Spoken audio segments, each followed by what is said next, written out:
Okay, so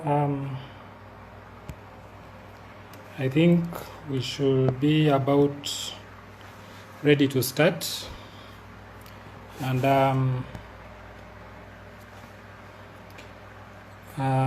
yeah,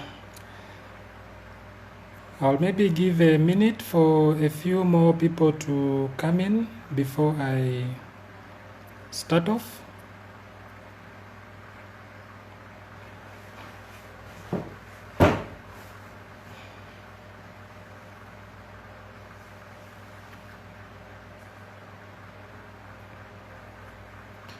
Okay, so what we're going to do,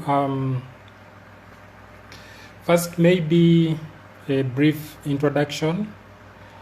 My name is Dilman Dila, and I'm a writer, and you're all very welcome to the third season of Afrolit Frontières. Yeah, I'm happy to kickstart the whole thing. I don't know, there's supposed to be an opening ceremony, or I'm not sure, but yeah, this is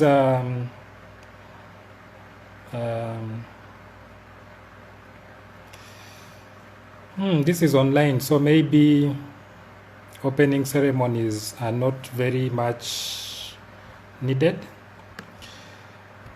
So what will happen, I'm going to read a bit from the opening chapter of my novel, my novella. This is a fantasy novella, and it's called an opening song. No, I can't sing. But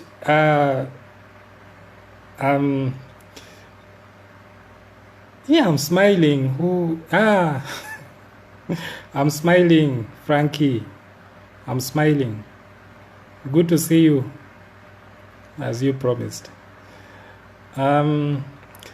So I think to start off, I'm going to read from the first chapter of my novella.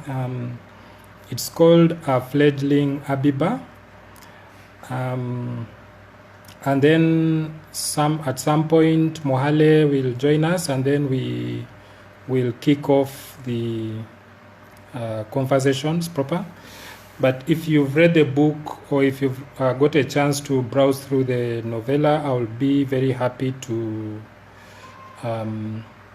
hear your thoughts, and maybe get some questions. But briefly on the background of this novella, I think I first wrote it about 3-4 years ago, and it started as a short story.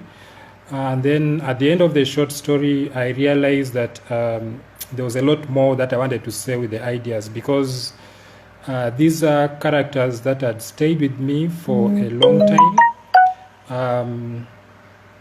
From my childhood, not the characters that appeared in the novella, but the characters who inspired the novella, sort of. So it's a book that I should say I've wanted to tell all my life. Of course, there are very many stories that I've wanted to tell all my lives, but this one, because of the characters that I got inspiration from, I think it holds sort of a special place. Okay, so I'll start off with a reading, and then at some point Mohale will join us, and then we will kick off the discussion. Okay. Yeah, it's a bit distracting reading all the texts. Okay, so this is the opening chapter. Kuri stood at the top of the staircase on the second floor alcove, watching a storm as it tried to drown the city. When the sky was blue, the buildings looked brightly colored. When the sky was blue, the buildings looked like brightly colored mushrooms with cylindrical bodies and cone-shaped roofs. Now they were vague shapes, cowering. Come on. I think this will be a better option. Yeah. Okay. I'll start again. Sorry about that. Kuri stood at the top of the staircase on the second floor alcove, watching a storm as it tried to drown the city. When the sky was blue, the buildings looked like brightly colored mushrooms with cylindrical bodies and cone-shaped roofs.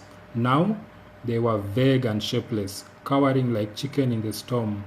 This rain, her mama would have said, did not come from the sky. Someone or something sent it. Kuri could feel it in the chill, hear it in the hall of the wind. Something angry, something that wanted to destroy Muawa city. Was it the same thing that had killed her mother? Her fingers clenched the windowsill, her face pressed against the wooden bars. A chill kissed her, soothing the lava bubbling in her stomach. The thing was out there, still haunting her, and she was just a weak child hiding in the home of a deplorable aunt. She found no comfort in the city being a whole moon's journey from her home.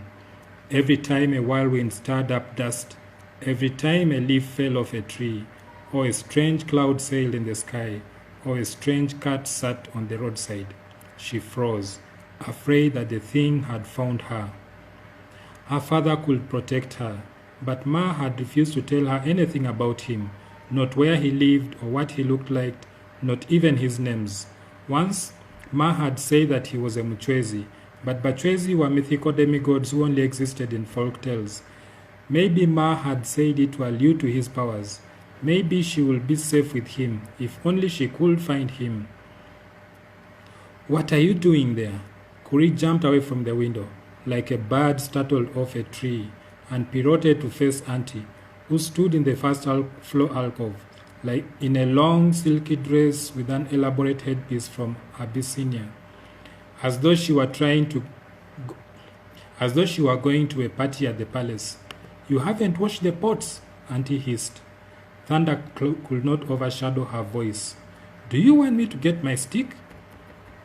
Auntie had just had a quarrel with Uncle over the cowrie shells she wasted on fancy clothing. The fight had happened in near silence in the bedroom, but Kuri knew. She had developed this gift the day her first teeth fell off, when she had looked into her ma's eyes and seen a flash, like a cloud of fire, and she had known vaguely what Ma was thinking about. Ma had said that she was blessed with a rare kind of spirit called Lakwopo. It's a name that Kuri loosely interpreted to mean someone who steals remembrances. At that time it was weak and Kuri could only glean crumbs from the eyes of other people. When she started to bleed with the moon, Lakwopo grew so strong that now a glance into Auntie's eyes was like reading a book with all of Auntie's secrets. Kuri closed the window and hurried down the wooden stairs, pressing herself against the wall to be as far away from Auntie's reach as possible, struggling to suppress her fears, for if she panicked, the lava in her stomach would erupt and she would fart flames. Then Auntie would know that she still had the demons, and it will be another 7 weeks of exorcism torture in a temple. Her tummy felt as if stones were bubbling in a pot. She pressed her palms tight on her bottom, a gesture which Auntie mistook to be fear of the cane. Auntie only jeered as she passed by, and the fat did not come. The kitchen was in the inner courtyard. She got drenched in the 10 paces it took to reach it. 4 stoves, each with a sandstone glowing red hot, warmed up the room, making it unbearably muggy. Beside the door, under a stone water drum, in a large stone basin, sat a pile of clay pots and copper utensils. The sight made Kuri very tired. With 16 children and 5 adults in the boma, each meal felt like a party. Kuri did all the cooking and cleaning. She thought of running away, but she was a scrawny little orphan. She did not know anyone in the city. Where could she run to? If only Ma had told her how to find her father. If only Ma had told her how to find her father. She thought he was somewhere in the west, around the mountains of the moon. But that was a whole world, and she did not even know his name. She came to live with Auntie after Ma's death. At that time, she was old enough to have a proper name, just old enough to start learning household chores. But Auntie had thrown her into the kitchen and forced her to grow up overnight. Now her palms were calloused, her fingernails broken, her breasts were beginning to develop, and her hips were widening. She bled with every moon, and the blood fed her spirits, and the spirits ignited the fire in her belly.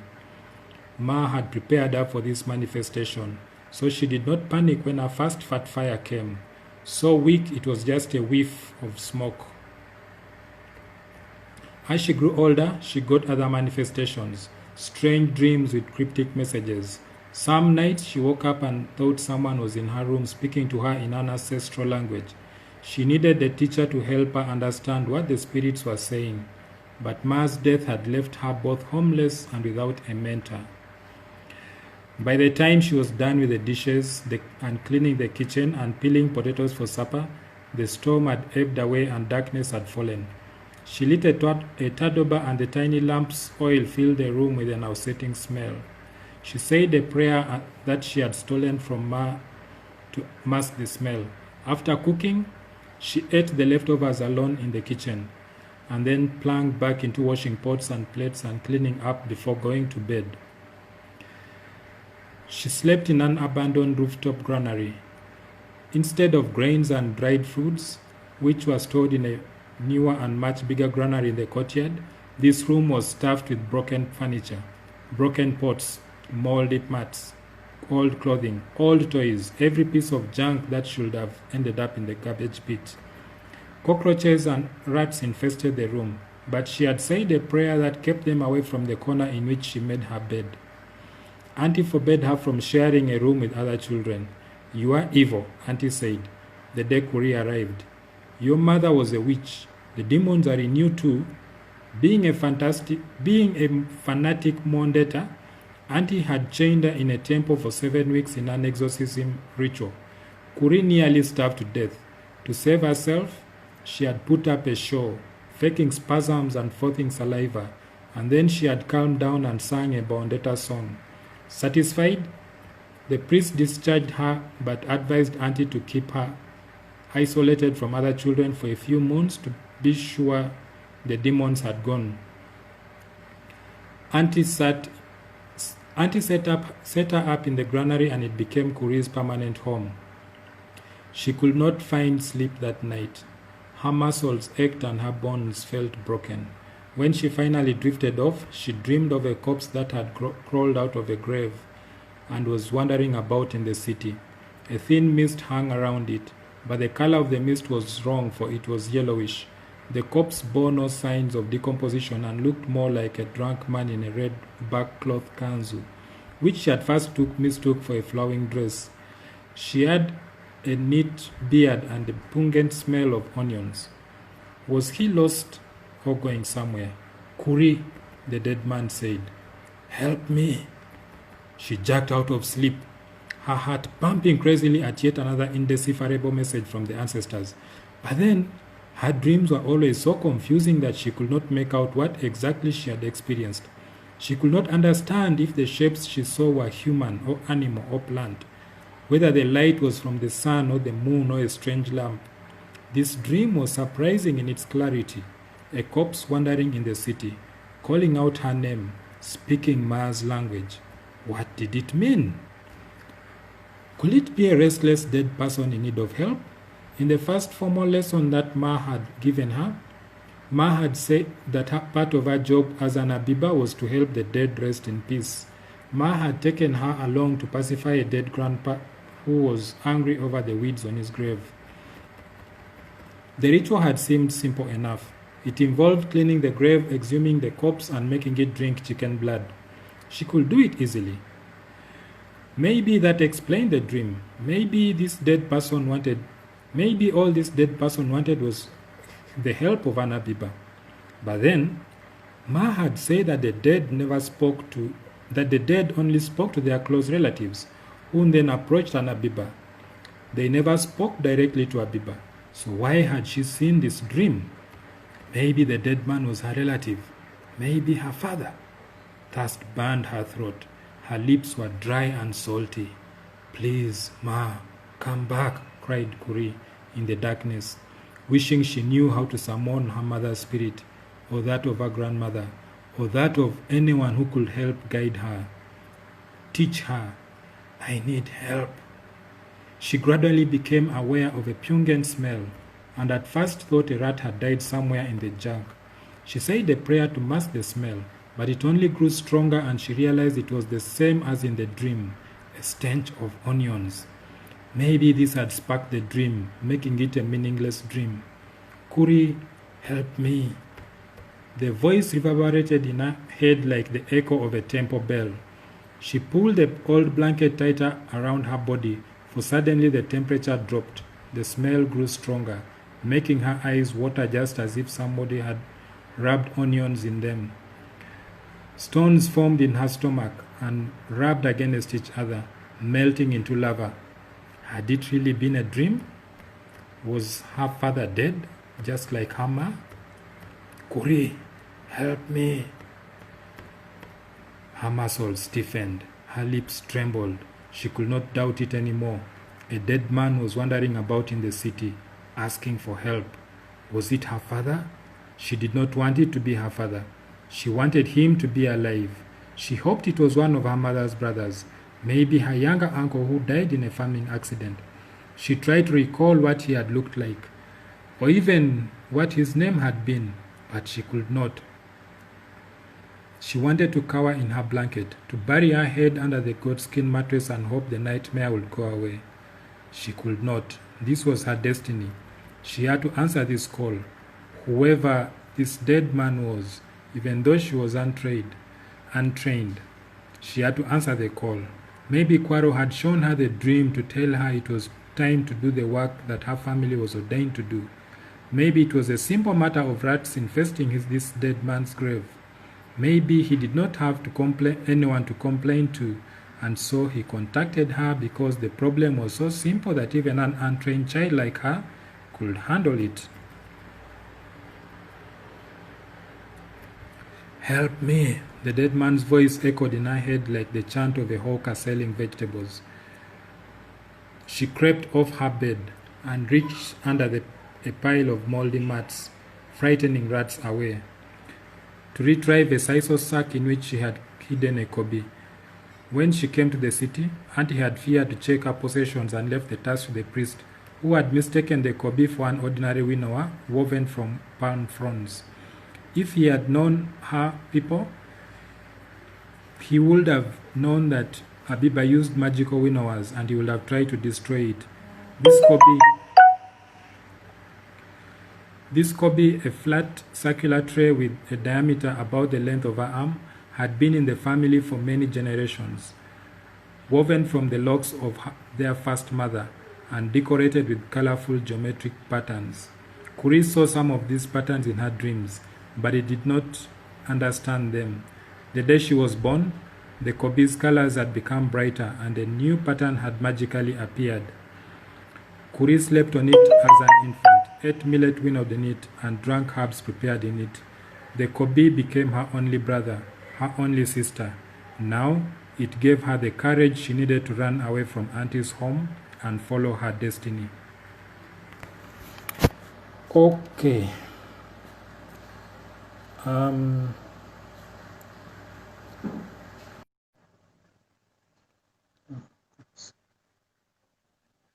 How do I add Mohale?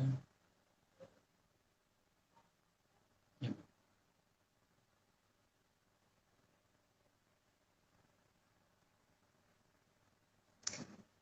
So,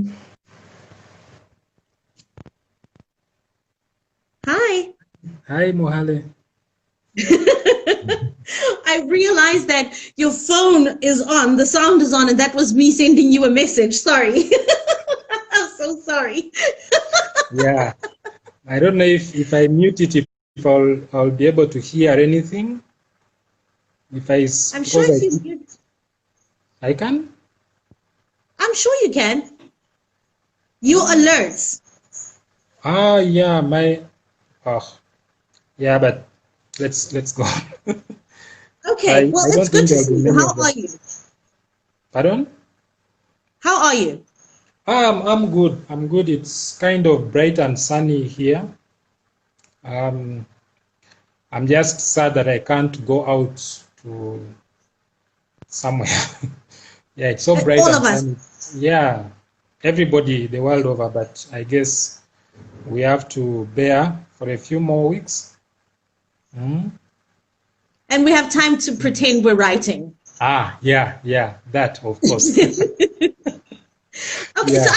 I want to ask people this about their books. I asked them for an elevator pitch. So if Uh-huh. I got into, a lift with you and you had to tell me what Fledgling Abiba is about, go. You have a few seconds, not even like a minute, just elevator pitch, go.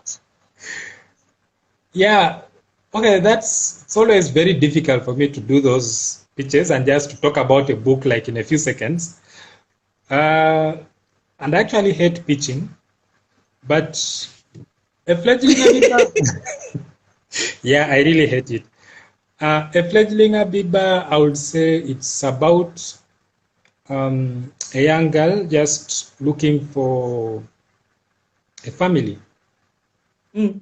At the bare the bare minimum, or what's the word?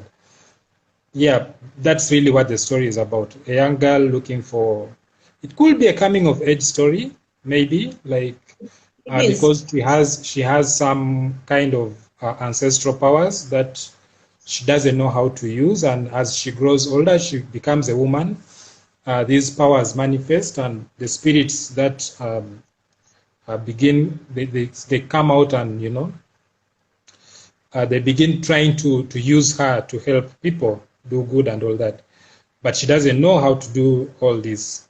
But being a young girl, her biggest concern is really not how to understand. Of course, she wants to understand the powers, but it's not her major concern. She just wants to find a family, to have a mother to love her, to have a father, you know, um, basic things that a teenage girl would want. And I think because she's orphaned and her mother died, but she doesn't really know why or why anybody killed her mother, and she thinks that thing is still looking for her. But then she uh, so she becomes vulnerable in her quest to find family, to find that familiar love. She becomes vulnerable, and she's like, wow. And then, there is also dark forces. There is evil powers somewhere that's trying to use her as well. So because she's You know, this this is looking, a yeah, story about somebody with powers, right? And one of her powers is being able to steal people's memories or to be able to tell people's life stories by looking in their eyes. But she's yeah, got another power that disturbed me for probably the first 20 pages of the book. And it's this okay. power where she farts fire. Now, I'm all for dragons and stuff, but this mention of buttocks and anuses and And fire yeah, coming out of the anuses. yeah. So I want to know: is this something that you came up with, or is this something from like mythology or an urban legend? Because if you came up with it, I have many questions. No, no, I couldn't come up with such things. No. It's kind of, I don't know if it's an urban legend or if it's from mythology, but it's pretty common in northern Uganda. There are people who are said to have, they don't say much about them, but it's just like, you know, the way you'll say, oh, that's a doctor treats people. But what they say about Abiba is that, oh, Abiba, those people, they fly at night with fire blazing out of their anuses. And that's all they ever say about them. We don't, we don't know what else they do. The first time I heard about Abiba, I think it was a Jaluo woman. Jaluos are from Kenya, Western Kenya. And she was telling us about an encounter she had in a village near Kisumu, that she was going back home. She was still a girl, and then she was going back home. And then she saw a man, but the man was walking with his hands, and his legs were up in the air. And then there was charcoal in his anus, and it was burning and flaming. That's the very first time I heard of the Abiba. And she told us, and I think she told us a lot of other stories, but this is the one that kind of stuck with me. And then Jaluos are Luo people. So my mother is also a Luo from northern Uganda. And then as I grew older, but we grew up much closer to the Jaluos in Tororo. So most of the stories I had were from the Luos and the Jopadolas, not from my mother's people. But as I grew up, then I began hearing more stories from up north in Uganda, where the Abiba thing is more common. I think not many Ugandans will know about it, especially in the West, Central, and all that, but people in the North will really know about Abiba. The story sounds like it's heavily influenced by folk tales, mythology, and urban legends. Because when I was reading it, it sounded like somebody was telling me a story. Like my mother used to tell me stories before I go to bed. When I was younger, she used to tell me stories, and this sounded like some of the stories that she used to tell me. And I mean, I know it's fantasy, and we're going to talk about fantasy, but do you think this story was heavily influenced by mythology and stories that you grew up hearing? Yeah, even in the way of telling it, really, I would want to tell a story the way it would have been told orally. And I think somehow in this thing I was trying to do that. I know our education system has kind of conditioned us to write in a certain way, to make art in a certain way. And then you try to deviate from it, but it doesn't feel right because, you know, we've been made to think that, oh, a novella, prose should sound like this. The English should be kind of a bit formal. I know there are a lot of people who are doing great work, like with breaking away from, you know, the formal trainings and all that. But for me, I've kind of failed to do it. But yes, this story it very much comes from that world of, you know, of storytelling, where you're telling a story and you don't care about the genre. It's not like it's a horror. You're not telling a horror. You're not telling a fantasy. You're just telling a story. Like this neighbor of ours, when she told us about this man with charcoal in his anus, she wasn't saying that, oh, I'm going to tell you a horror story. She was just telling us a story, and we laughed at the end of it. And when I hear many other folk tales around Uganda, because they are tales with zombies, they are tales of, you know, dead bodies coming out of the grave. But when people tell them, they don't tell them to scare each other.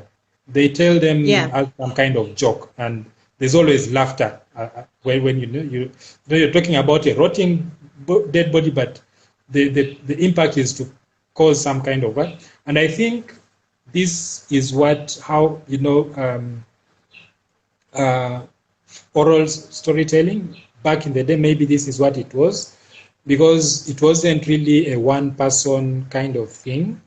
Storytelling was communal, and you want people to engage in what you're saying. You want people to respond. And I think laughter is one of the it has stayed up to today, like you want people to laugh and you want people to, to be engaged in the story. But back in the day, there will be probably songs, there will be dancing, there will be drama and all these kinds of things. So when I started writing this story, because I was telling about things that I'd heard orally, this is really, actually in the beginning, I wanted to create just in the first person, to tell it in the first person, and as if somebody is narrating the whole thing. But I kind of failed to do that. There's a way I've conditioned myself to think in the third person and to write in the third person, which is a bit sad. But I know it's not too late, and maybe one time I'll be able to pull off that oral thing that I want to do. Well, isn't that how people tell stories anyway? They say there was a girl who, so no one ever tells the story like, I was a girl who did this and I was farting fire and meeting zombies. So I think you did it really well. You really, really captured it. And we're talking about, African storytelling. Well, oral storytelling traditions don't really have genres. But if I was to say it, I'd say that Africans are really comfortable with fantasy. And I wanted to ask you, what do you think the big difference between fantasy written by African fantasy? How do you think it's different from fantasy from all over the world? The biggest difference is that we write about things that are not so much removed from reality. Like when you write about an Abiba, it's something that if you ask somebody who's never read any book, who doesn't even know what fantasy is, and ask them, what's an Abiba? They'll say, oh, Abiba, those are people up in the north. They fly with fire blazing out of their, buttholes. That's the that's the biggest, it's the biggest difference. But if you're looking at Harry Potter, they'll write about Harry Potter, but they will know that, oh, this is really fantasy. It's not, wizards are not there, something like that. And I think that is where some people like Christians, African Christians, they've had problems reading fantasy works written by Africans because they're like, this is real. You're not telling a story. But they can they can watch Harry Potter, they can, see all these Thor and all those, because there's a way it is cautioned and packaged as something that is not from reality. It is from somebody's imagination. I think that is the biggest difference. Yeah. And like in Uganda, we keep getting headlines. The most famous is a witch doctor who sued the Speaker of Parliament because he said, he said he helped the Speaker of Parliament get into power, and then she refused to pay him, and so he wanted some of that money, and it was in the headlines. Now, if I write about a story like this, it's something that is in the belief systems of the population, of the people. And so there it is not really fantasy, it's not really horror, it's not, I don't know where it falls. It's just there. I think it's just life. Like we have a newspaper here called Daily Sun. And some of those headlines, sometimes I have to take a moment back, like, a flying gogo, an old lady caught, stuck on a fence. She was trying to fly to another province. And I guess if I wasn't from here, I would think, well, somebody needs to talk to the people at that newspaper because they're not well. But somehow I'm like, oh, yeah, that sounds pretty normal. And I don't know if it's maybe because we are used to, like you said, our version of fantasy is something that lives with us. Mm-hmm. Whereas Harry Potter, like you said, is something that some JK What's-Her-Face came up with. Okay, Malara asked if they could ask questions. So now I'm trying to... Dilman, your films and books always seem to deal with the supernatural. Would you describe your work at classy, bougie, or rachet? I don't understand those words.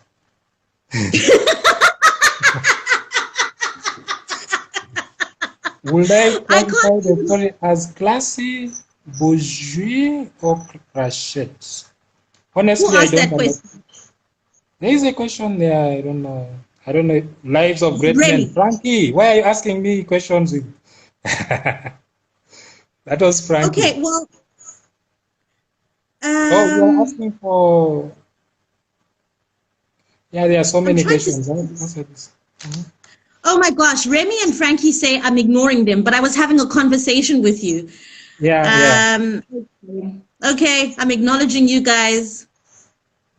Oh my goodness, I'm trying to find the questions. Can you guys ask your questions again? Oh, Okay, there is Penny another Siwa question said, here. What is the trick to using the African supernatural in literature without sounding like a really bad Hollywood script? So that is Remy the Quill. I could answer that. I think I've already touched on it because when you're writing African stories, you're not really writing about things that don't happen in the real world. You write about things that people believe happen in their communities, and that is the very first. I would say the basis for you to use supernatural in literature. There is actually now a worrying tendency because African, they call it speculative fiction, the fantasy, science fiction and stuff is growing. And there is a lot of writing now coming out of the continent with these kind of things. But the worrying trend is that people want to copy or to write things that have been influenced by Hollywood. Or like, they want to write about vampires, about werewolves and about wolves and things like that. And then, of course, it's okay to be influenced by all these other cultures and stories. There is no running away from it. There is no way you're going to write a story and it's not influenced in one way or the other by the latest Hollywood film. The only challenge I would give like writers in Africa is really to look beyond Hollywood and to question yourself why some of those characters are in those stories. Like I know I've seen very many African stories with wolves in it, and wolves are not African. And we've had these arguments. We've had these arguments a lot with other science fiction writers. And what they say is that, why are you stopping us from writing about wolves? You mean in the future wolves cannot come to Africa? And then I always tell them that because I wrote a story about a werewolf, right? A werewolf that comes from Cape Town. But for me, it was really talking about a gang mentality, right? So for me, it was all the way in there and a vampire from Limpopo. So I took all of these things and I turned them on their head. And I was like, if there was a mermaid, and I suppose we do have mermaids in our urban legends and our mythology, but I took all of that stuff and I said, what if it was here? What would it look like and what would it represent? And I took this guy who became a werewolf, and it was really just, I suppose, an allegory for gangsterism, and taking the light away from somebody, and a pack of dogs, basically. So I guess there's room for you to do that, but to make it your own. Yeah, and by making it your own is really looking at the mythologies and urban legends of your community. Like, the werewolves came about because there are so many wolves in Europe, and people thought wolves, some men will become wolves in the night. There are equivalents of that all over Africa. There are lion men, or they are called langa langa in Acholi. And then there were leopard men, and there were all these other kinds of things. So when you look at the mythologies of African communities, they will probably say somebody turns into an animal that is common in the area where they are living in, so that will really be the original or the starting point for you to make it your own. Like when I was writing about this girl, this Abiba, I was thinking of dragons and dragon fire and all that, because I can't deny the fact that came from the bottom end. Dragons. Pardon? But the fire came from the bottom end. Yeah, from the other end, because that is how the fire comes from our urban legends. And when I want to sell this thing more, maybe I'll think of it as a dragon girl or something like that. But I don't want to use the word dragon, because it then places it in a kind of it takes it away from being an African story, and then you frame it as I don't know where dragons are popular, China, Europe, something like that. So it takes away something from it, yeah. But yeah, that was Remy's question. TJ says in Nigeria they have leopard men. Who is that? TJ, he was just saying in Nigeria they have leopard men. You know, there's werewolves, leopard men, and you were talking about lion men. I'm trying to find questions here, but for some reason I can't scroll. Oh, wait here. Can you read my memories? If I wear sunshades, like really dark sunshades, this is Leye Aden. You know, she doesn't, even if you, as long as she can see your eyes. So if you're wearing sunshades and I can see your eyes, then then she will be able to read your memories. You know, she doesn't use, it's like an X-ray thing where instead of X-raying a physical thing, you can X-ray, you look into a person's soul. You know, the eyes are the gateway of your soul or something. There's that cliche saying. So when she looks at your eyes, yeah. the window to your soul. Like if you're wearing Mohale's eyeglasses, they can read your memories. Yes, you can see the windows to my soul. Okay, Pilisiwe said, I never thought of supernatural as comedy. That's quite interesting. Wow, supernatural as comedy. It's not me who came up with this. It's basically just how it is, how I found it.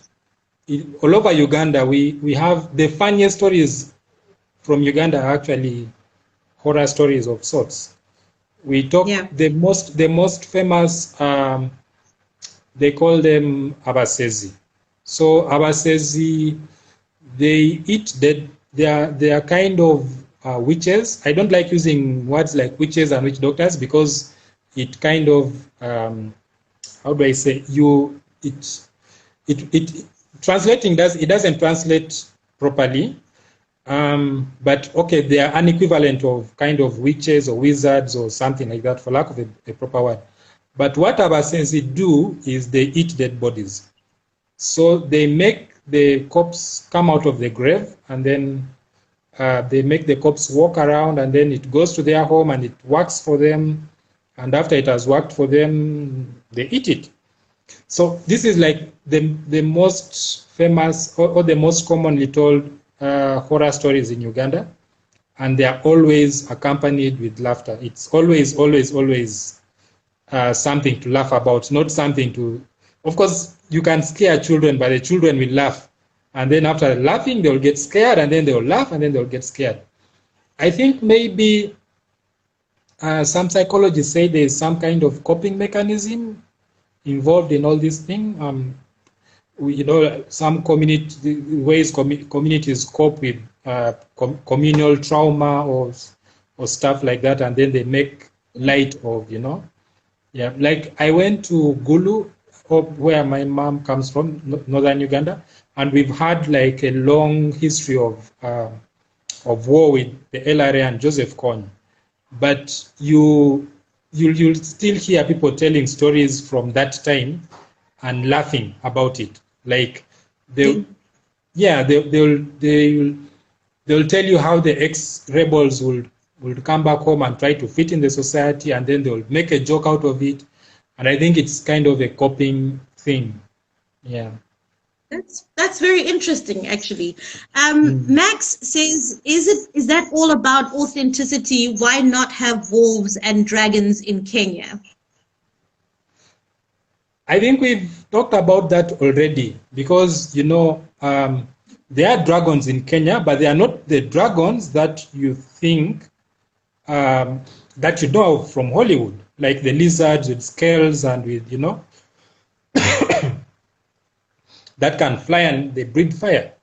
Because the story I told in the beginning of the Jaluo woman who told me of the man with charcoal burning in his anus, that is basically a dragon story. Yeah, that is a dragon story.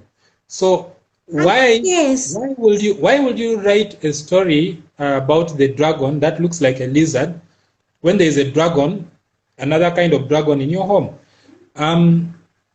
Of course, to market your story, because now people want to see dragons, and Hollywood has sold to them a certain version of a dragon. So people are hungry for that kind of dragon stories.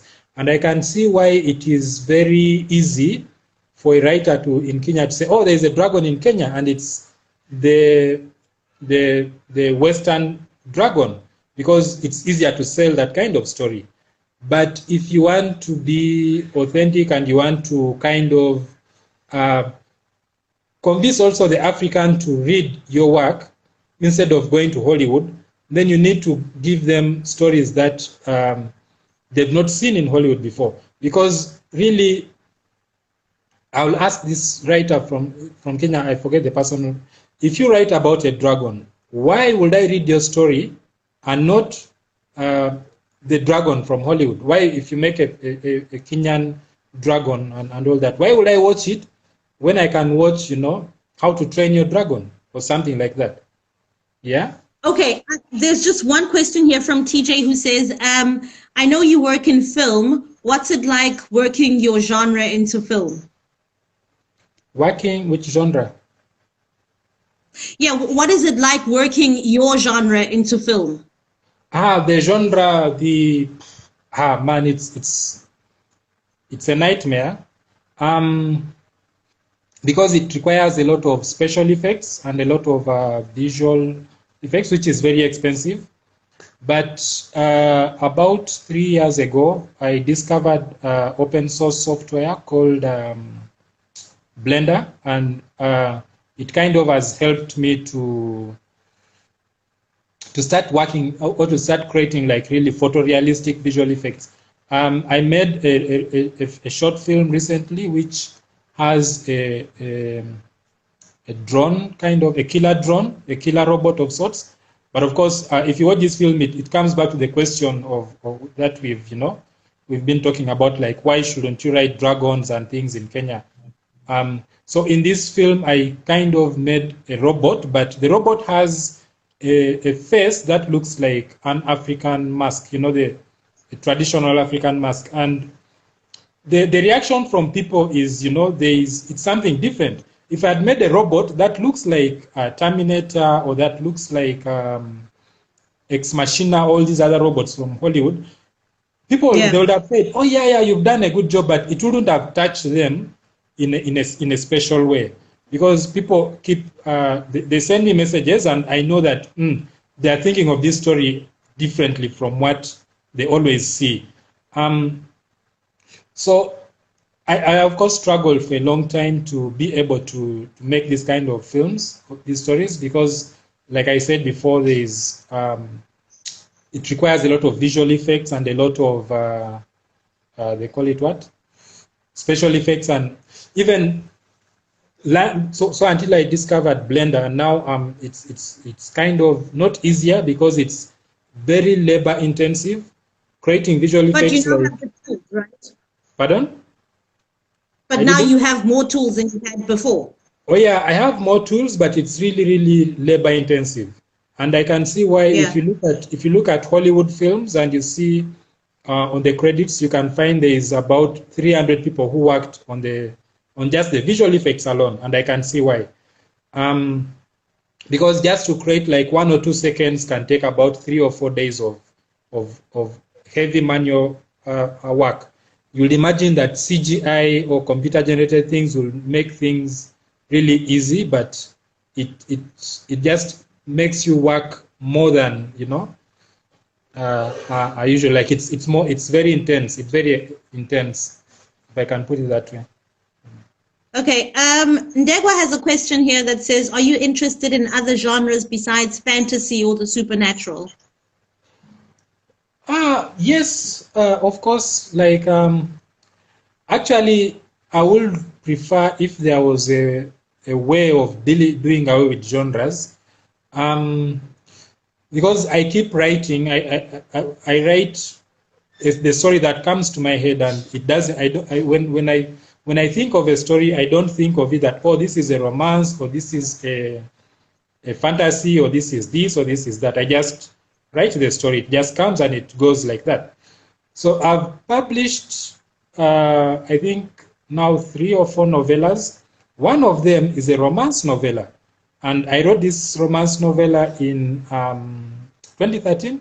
It was published by Story Moja, not Story. What was there was a festival in Kenya at that time called Story Moja. What was the publisher? I forget the name. It's just slipped off. But yeah. So I've also written, like, you can call them literary fiction, which doesn't have the fantasy or science fiction elements. I really write anything as long as the story comes. So it depends on the idea. If the idea comes and it's a pure romance, just 2 people falling in love, no robots, no fire coming out of annuses or things like that, then I write that story. I will never forget this. This story is going to stay with me for a long time. Okay, I'm trying to see what other questions people have. James is sharing the movie you're talking about. Somebody here says, I agree with Dilman. European mythology is just so boring and overexposed. Why would one even bother with it? You guys are asking me to acknowledge you, and I don't see any of your questions. Yeah, because everybody is texting at once, and they keep coming like. Oh, here, Remy asked, what continental supernatural stories genuinely scare you? The stories that scare me. I don't know if they are supernatural, but they are kind of, how do I put it? The stories that scare me are like things that already happen in real life. I don't know if I should say, if we should call pastors supernatural, because I doubt if they are actually supernatural. But there is now a proliferation of pastors and evangelists and all these kinds of people who are, and their powers are growing like every day, and their influence is growing.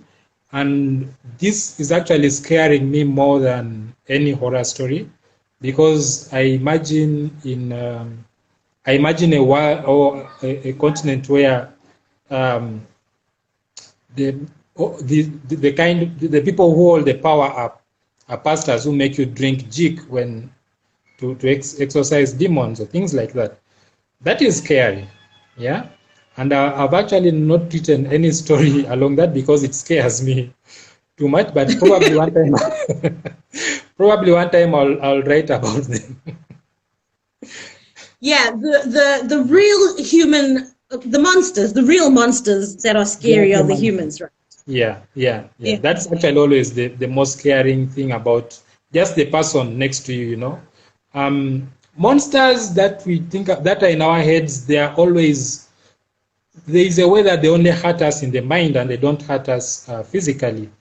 But the person you're with on the bus is the person who is going to drive a knife in your back when you think that, oh, you're not like me, or for some reason you're in the other political party, I'm in this political party. Those are the things that scare me the most. And when I look at the way all these pastors support the ruling powers, they kind of support the dictators. I'm yet to see a pastor who is in the opposition side.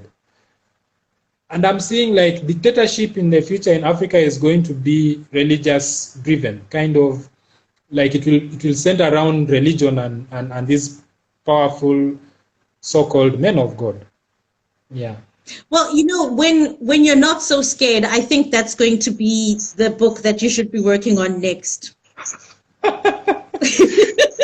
I'm kind of working on, it's not a scary one, but it's a film. Hopefully I'll get the money to do it.